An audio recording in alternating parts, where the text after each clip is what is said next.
Natagpuan na ng Philippine Coast Guard ang isa sa tatlong nawawalang pasahero ng MV Josil 2 na lumubog sa El Nido, Palawan noong nakaraang linggo. Natukoy na rin ang eksaktong pinaglubugan ng barko. May saksi exclusive, si Emil Sumangil. Kalmado ang dagat ng Maglekani kasama ang mga diver ng Philippine Coast Guard patungo sa pinaglubugan ng MV Josil 2 lulan ng isang rubber boat.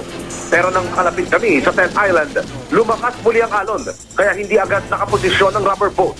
Kinailangan pa lumayo ng ilang metro ang rubber boat mula sa isla para sa isasagawang pagsisid ng mga diver.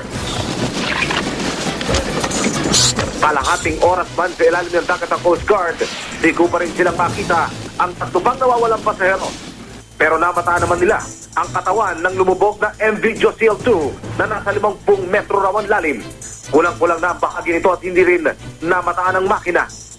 Ayon sa Coast Guard, malaking tulong ito sa investigasyon, lalo sa pagtukoy kung saan dumaan at bumangga ang MV Josil 2 bago tuluyang pasukin ng tubig at tumagilid. Natagpo naman natin siya, pero agad-agad din tumigil tayo dahil malakas ang alon, malakas ang hangin, so malakas din ang kuryente sa ilalim.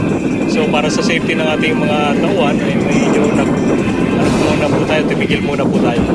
Maya-maya nakatanggap ang Coast Guard ng ulat mula sa mga kasamahan nito na na-recover ng isa sa tatlong nawawalang pasahero sa bandang Pulion Island na may kalayuan dito sa El Nido. Nakilala si Julito Buenafé dahil sa kanyang driver's license. Bukas ay itutuloy ng Coast Guard at Navy ang paghahanap sa dalawang nawawalang pasahero. Lalo pat maganda na raw ang lagay ng panahon doon. Pinapahintulutan na rin makapagatid ng mga turista sa mga isla ang mga ferry boats dito sa El Nido, pero pinag-iingat pa rin ang ilan sa paglaki ng alon. Malakas po masyado, hindi kaya ng boat natin.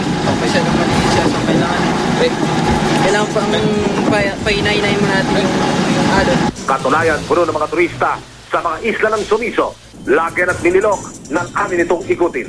Mula dito sa El Nido, Palawan, Emil Sumangil ang inyong saksi.